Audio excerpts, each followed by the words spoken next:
military assistance missions for Ukraine. I'm not saying that this was decided today.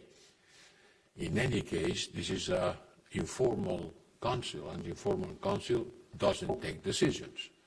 So it's not a matter of taking a decision, but deciding to do the preparatory work, which includes certainly the contacts with the Ukrainians on one side, and to define the legal and operational parameters in another side, in order to define a crisis management concept that could lead to a decision on that. But it's clear that we need to be quick and ambitious, demonstrate added value, flexibility, once again based on the needs of the Ukrainian armed forces. And that's why today the Defense Minister of Ukraine has explaining us a list of activities, training activities at different level, at different time horizons, short, medium, and long term, that they need. And some member states remember that even before the war, they were proposing to take this kind of initiative, especially on the high-level military education, and not only the soldiers training. So we will swiftly take this work forward in close coordination with the member states through our technical bodies, and with Ukraine mainly, and other international partners. We also discussed the global consequences of Russia's invasion, together with the representative of United Nations, NATO, and the European Parliament. Globally, and in particular, our partners in the South, we are feeling the spillover effects of Russia's weaponization of food supplies, of grain exports, as well as energy supplies. And we are facing, not only us, the whole world is facing significant financial burdens resulting from the spiraling inflation and debt. That's why we are so glad to see that the Black Sea Grain Agreement worked so far. Congratulations again to the United Nations, and thanks to Turkey. The first shipment has arrived in Djibouti today. The Corn of Africa needs desperately grain from Ukraine. Millions of people are in a dire situation because this grain has been blocked until now. And we have to continue monitoring closely the implementation of this very much important agreement. On this crucial issue, we have been working closely with the United Nations, who has been playing an absolutely key diplomatic role in facilitating talks. NATO is also part of the discussion. Our political unity is rock solid, and our efforts are closely coordinated and mutually complementary. Since the first day of the Russian invasion, the European Union and NATO have been standing and working together in support of Ukraine, and the transatlantic link has shown to be more stronger than ever. Once again, multilateralism and transatlantic unity are our greater asset to respond to the challenges posed with the Russian aggression against Ukraine. But the security challenges are not just about Ukraine. It's not just about the war that Putin launched against the sovereignty and territorial integrity of Ukraine. There are other scenarios. We have already talked about Mali and Central African Republic, where Russia is increasing its negative influence through the Wagner Group that has led to human rights abuses, plundering of resources, and further insecurity. Russian mercenaries are posing a direct threat to the people in these two countries. We also work together in Bosnia and Herzegovina, where Operation Althea continues to play a key role for the stability and security in the country, in Western Balkans that have a European perspective but facing a lot of problems. We have been working during the summer on trying to avoid a new crisis between Kosovo and Serbia, and I am very happy, as you know, that this talks has been very fruitful also. The role of operational affairs has becoming more and more important in view of the ongoing political crisis in Bosnia and Herzegovina, and the regional tensions are being fueled by foreign interference. Our commitment with Bosnia and Herzegovina will continue. And finally, if I can say finally, because this kind of discussion never finish, we held an interesting exchange of view on how to boost our defense industrial capacities. You cannot talk about defense without talking about defense industry, and how to address capabilities and leveraging our economies of scale. And based on the proposals that I, together with President von der Leyen, presented to the European Council, the European leaders call to make progress on fostering joint procurement and helping the European defense industry to ramp up the production capacities. It's going to be an increase on defense expenditure. It's going to be an increase on demand to the defense industry. The defense industry has to ramp up their capacities in order to provide what the European armies will ask for. We are working on that with Commissioner Breton, who was present during our meeting. For that, we have set up a task force to support member states and coordinate their very short-term needs in order to refill their stocks of arms. As you know, the Commission will provide from the European budget 500 million for the next 2 years in order to incentivize the joint procurement of the European armies. Thank you to the Czech presidency to continue to support us in our efforts to get a swift and ambitious agreement in the Council about how to use these resources, and after with the European Parliament. I know it's not an easy task. It will require time and efforts to start delivering concrete results. But I think all ministers were very much aware that we are taking concrete and historical actions to ensure that the increases in defense spending will result also in increases in a more efficient spending. It's not only about spending more, but spending better. And in order to spend better, the best way is to spend more together. This means collaborative spending, and that's why we started with this system of joint procurement. Minister, thank you very much for your hospitality, and thank you to all of you for your attention. Krásné odpoledne i za mě. Já jsem velmi ráda, že můžeme dnes hostit neformální setkání ministrů obrany Evropské unie. Je to první setkání od doby, kdy Česká republika převzala předsednictví v Radě Evropské unie.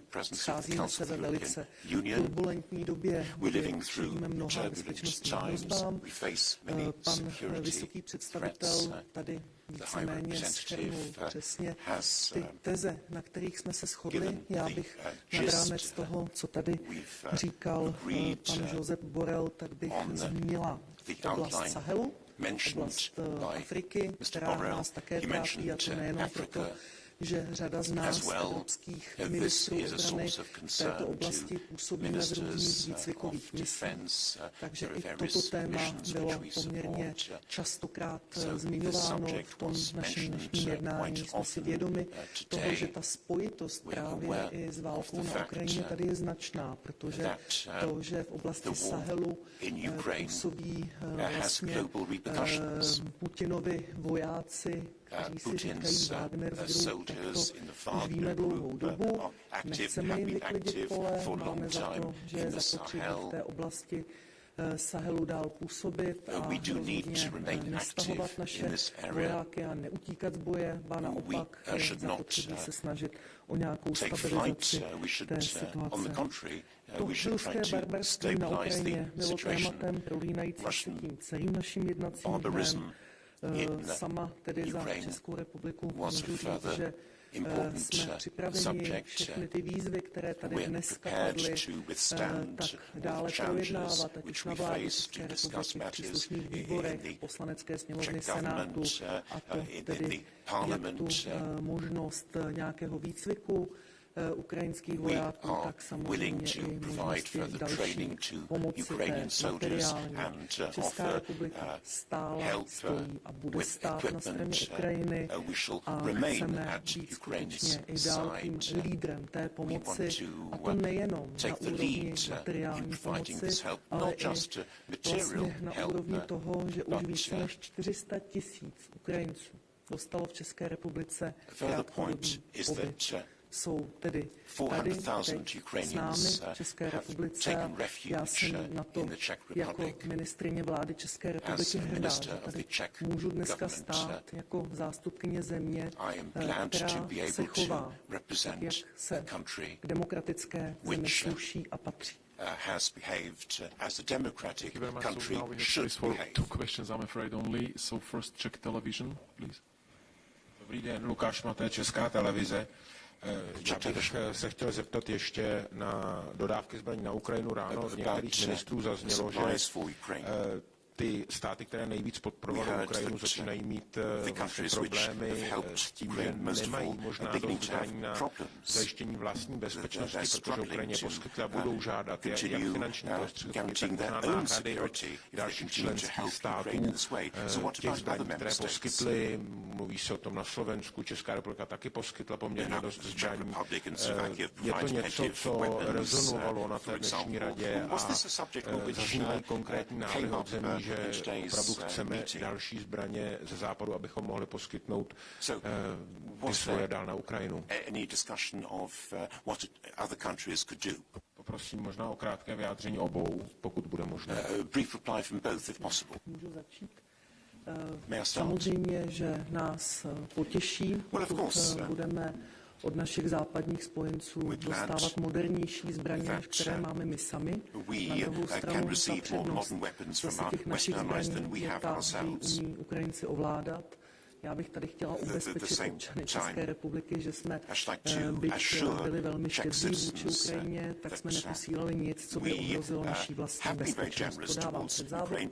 Jsme připraveni v té pomoci dál pokračovat. Chtěla bych poděkovat zástupcům Spolkové republiky Německo, protože i včera vlastně na návštěvě zástupců Spolkové republiky Německo jsme se potvrdili ten dar několika Leopardů, tanků Leopard.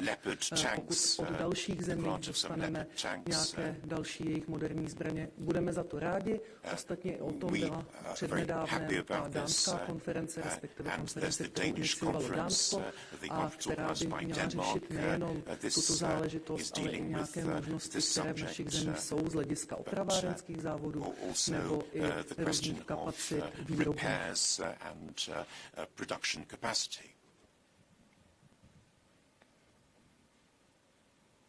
Well, my answer goes more or less in the same way, in the same direction. You have to make the difference between the European Union effort on supporting Ukraine, where all member states participate according with their GNP, according with their economic size. And this is the European Peace Facility that has provided 2.5 billion euros until now. 2.5 billion until now. But this is a collective effort. And then you have to add up what each member state does by its own. And there, the differences are important. Certainly some are doing more than others. But it is done on a voluntary basis.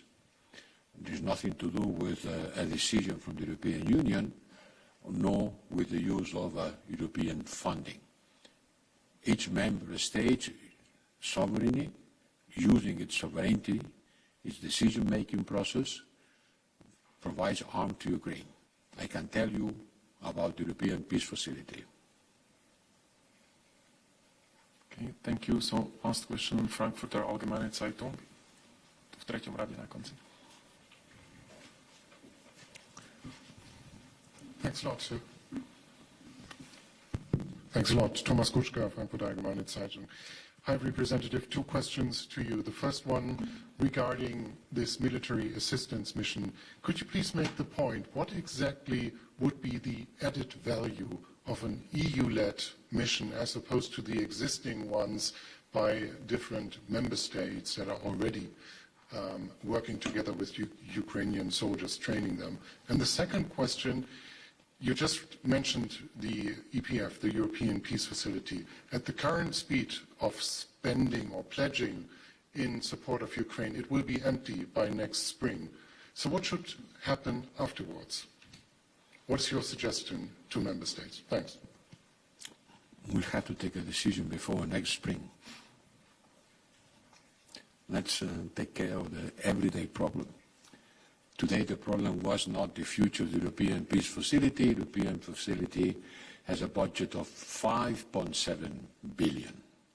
So we are far from exhausting it. This is about the European Peace Facility. About the content of the mission, it's clear that some training activities that are being done by some member states are well done at the level of member states. For example, if France provides a certain type of guns, they provide training, and they better than anyone else can provide this training because that's their guns, no? But there are several processes in order to make an army work which are related with the whole functioning of a complex body like an army. And the Defense Minister of Ukraine has been explaining in the short term what they need, in the medium term what they need, in the long term what they need. And some of the needs they have explaining to us today, I'm sure it could be better provided pulling the capacities of the member states and looking for the speciality of each one of them. High-level training, organizing logistics, organizing military health, providing protection against nuclear, chemical or biological weapons. Well, that cannot be solved overnight, but we have to put the basis of an army who has to fight, and will have to fight for quite a long time. And this is something that I am convinced, and I think most of the member states agreed, that can be done better using our resources and pooling our capacities. And that's what we are going to study together with the Ukrainians and the member states in order to identify the concrete parameters that can be part of this mission. Thank you very much. High Representative is going to chair the informal meeting of foreign ministers now in a few minutes, so we have to run, but there will be more press opportunities at the doorstep in 2 minutes, and then the press conference after Gimlich tomorrow. Thank you very much for your patience. Thank you for coming. Ďakujeme pekne. Pekný zvyšok dňa. Bye-bye.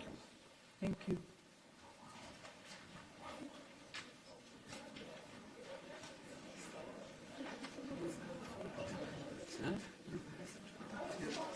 No.